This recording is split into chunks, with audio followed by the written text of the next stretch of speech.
Cinema జూసేటప్పుడు అసలు నిద్ర రాదు భయ్యా. పుస్తకం పట్టుకుంటే చాలు కళ్ళు మూసుకుపోతా ఉంటాయి. అసలెందుకిలా జరుగుతుంది? దీని వెనకాల సైన్స్ గనక మనం తెలుసుకుంటే, మనం చదువుని గూడా చాలా కాన్సంట్రేషన్‌తో చదవడానికి ప్రయత్నం జేయొచ్చు. దానికి సంబంధించిన టిప్స్ అన్నీ నేను ఈ వీడియోలో చెప్తాను. లాస్ట్ టిప్ చాలా ఇంపార్టెంట్. పర్సనల్‌గా నా లైఫ్‌లో గూడా నేను వాడతాను. ఫస్ట్ దీని వెనకాలన్న సైన్స్ ఏంటంటే, మనం సినిమా జూసేటప్పుడు బ్రెయిన్‌లో డోపమిన్ అనే ఒక హార్మోన్ రిలీజ్ అవుతుంది. డోపమిన్ అనేది ప్లెజర్ హార్మోన్ అంటే ఒక రివార్డ్ అనమాట. ఏదో మనం సాధించాము అన్న ఫీలింగ్ అనేది ఈ డోపమిన్ అనేది మనకు క్రియేట్ చేస్తుంది. ఒక క్యూరియాసిటీ. కాబట్టి ఆ డోపమిన్ హార్మోన్ మన బ్రెయిన్‌లో ఉన్నంత సేపు మనం బాగా అలర్ట్‌గా, యాక్టివ్‌గా ఉండి, మనం ఏదో సాధించేస్తున్నాం అన్న ఫీలింగ్ ఉండి, మనం కాన్సంట్రేషన్ పెట్టగలుగుతాం. కానీ పుస్తకం పట్టుకోగానే ఆ డోపమిన్ అనేది అంతా డౌన్ అయిపోద్ది. ఎందుకంటే మనకు చదవడం అంటే ఇష్టం లేదు.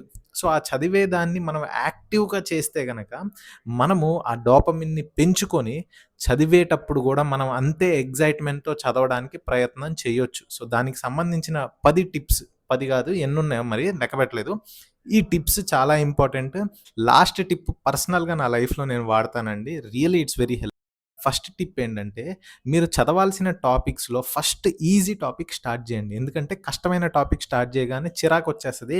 చదవబుద్ధి కావట్లేదని చెప్పేసి అసలు నిద్రొచ్చేస్తది, చిరాకొచ్చేస్తది. ఆల్రెడీ మీకు కాస్త ఐడియా ఉన్న ఈజీ టాపిక్ స్టార్ట్ చేస్తే, మన బ్రెయిన్‌లో ఒక స్టిమ్యులేట్ అయ్యిద్దనమాట. అంటే చదవగానే ఇది తెలిసిన టాపిక్కే అని చెప్పేసి బ్రెయిన్ స్టిమ్యులేట్ అయ్యి, ఒక రివార్డ్ ఫీలింగొచ్చి, కొంచెం డోపమైన్ రిలీజ్ అయ్యిద్ది. సో, నిద్ర రాకుండా ఉంటది. సెకండ్ టిప్ ఏంటంటే, మనం చదవాల్సింది సపోజ్ 100 పేజీలుంటే, ఆ 100 పేజీలని 10 పేజీలుగా ఒక 10 పార్ట్స్‌గా డివైడ్ చేసుకొని, 10 పేజీలు చదవగానే టిక్ మార్క్ కొట్టుకోండి. ఒక పార్ట్ చదివేశాను. అంటే ఇన్ని టాపిక్స్‌లో నువ్వు ఒక్కొక్క టాపిక్ చదివాను అని టిక్ కొట్టుకుంటా ఉంటే, అంటే నువ్వేదో సాధిచ్చావన్న ఫీలింగ్ నీ బ్రెయిన్‌కి కలిగిద్ది. అప్పుడు కొంచెం డోపమైన్ రిలీజ్ అయ్యిద్ది. దానివల్ల నీ బ్రెయిన్ అలర్ట్‌గా ఉంటది. మూడోది బెడ్‌రూమ్‌లో గాకుండా ఎక్కడైనా రీడింగ్ రూమ్‌లోనో, లేకపోతే ఒక మంచి స్టడీ ప్లేస్‌లో కూర్చొని చదివితే ఏంటంటే, బ్రెయిన్ అనేది యాక్టివ్‌గా ఉంటది. సో, రీడింగ్ రూమ్‌లో గూడా నిద్రపోతారు జనాలు. అది నేను కాదనను గానీ, కానీ బెడ్ ముందే కూర్చొని ఉంటే గనక పడుకొని చదువుదాంలే అని జెప్పి అలా పుస్తకం పడుకొని పుస్తకం నెత్తి మీద పెట్టుకుంటాం. అంతే నిద్రపోతాం. సో, ఐడియల్‌గా ఒక స్టడీ డెస్కో లేపోతే ఏదైనా అంటే కంఫర్టబుల్‌గా చదువుకోవడానికి ఉండే ప్లేస్‌లో చదివితే గనక definitely it helps. Reading room చుట్టుపక్కల అందరూ చదువుతా ఉంటే వాళ్ళని చూసైనా సరే ఒకలాంటి మోటివేషనో లేపోతే ఆ కాంపిటీటివ్ స్పిరిట్టో స్టార్ట్ అయ్యి రీడింగ్ రూమ్స్ లాంటి ప్లేస్‌లో గూడా బాగా ప్రొడక్టివ్‌గా చదువుతారండి జనాలు. తర్వాత ఫోర్త్ టిప్ ఏంటంటే, అలా కంటిన్యూయస్‌గా చదవకుండా ఒక 20 మినిట్స్, 30 మినిట్స్ చదివాక ఒక 5 మినిట్స్ అలా బ్రేక్ తీసుకుంటా ఉంటే, మనకేంటంటే బ్రెయిన్‌కి రెస్ట్ ఇస్తా ఉంటది. ఇంకొంతమంది ఏంటంటే, ఒక 20 మినిట్స్, 25 మినిట్స్ చదివాక ఒక యూట్యూబ్ వీడియో చూడొచ్చు. లేపోతే సరే ఫోన్ చెక్ జేస్తాను. ఫోన్ అయితే నేనసలు వాడను. కానీ ఒక 30 మినిట్స్ చదవగానే ఫోన్ కోసేపు ఇన్‌స్టాగ్రామో ఏదోకటి మీకసలు ఎడిక్షన్స్ ఉంటాయి గదా! సో, అది చేస్తాను అని మన బ్రెయిన్‌ని మనం మాయ చేశామనుకోండి, ఇట్ విల్ రియల్లీ హెల్ప్ అండి. ఫిఫ్త్ టిప్ ఏంటంటే, కొంతమందికి చదివేటప్పుడు పాటలు వింటా ఉంటే అది హెల్ప్ చేస్తదండి. ఇప్పుడు నాకనుకోండి, నేను చదివేటప్పుడు ఒకటే పాట పెట్టుకుంటాను. రిపీట్ మోడ్‌లో పెట్టుకుంటాను. కొత్త కొత్త పాటలు పెట్టుకుంటే మైండ్ అనేది పాట మీదకెళ్తది.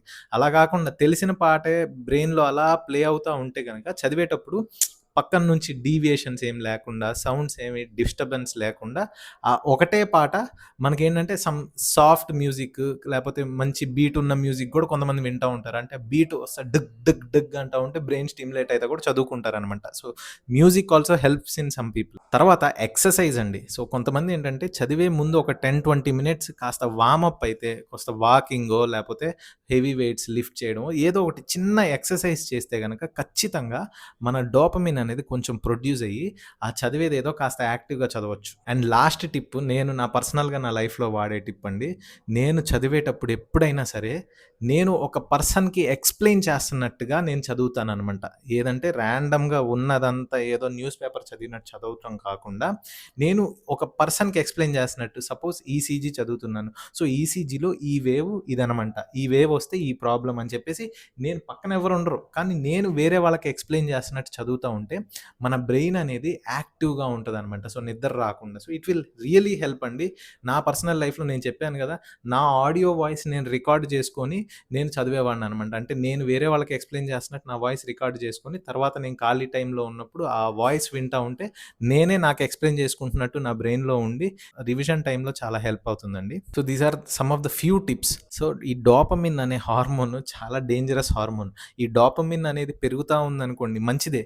కానీ పెరిగింది సడెన్‌గా డ్రాప్ అయిపోయిందంటే డిప్రెషన్ వచ్చేస్తది. అందుకే గదా! సినిమా చూసినప్పుడంతా బావుంటది. సినిమా అయిపోగానే టైం వేస్ట్ చేశానురా బాబు అని చెప్పేసి ఫీలింగ్ వస్తది. ఎందుకు? డోపమైన్ అనేది సడెన్‌గా పడిపోద్దనమాట. సో, డోపమైన్ అనేది సడెన్‌గా పెరగడం, సడెన్‌గా తగ్గడం అలా జరగకూడదనమాట. సో, బ్యాలెన్స్‌డ్‌గా పైకెళ్ళి అలా స్టేబుల్‌గా ఉంటే మనం ఎప్పుడు ఎక్సైటెడ్‌గా, యాక్టివ్‌గా అలా ఉంటామనమాట. So, I hope this video is helpful. Share it with all the people who are preparing for their exams. ఇలాంటి మరిన్ని వీడియోస్ కోసం you can follow my page.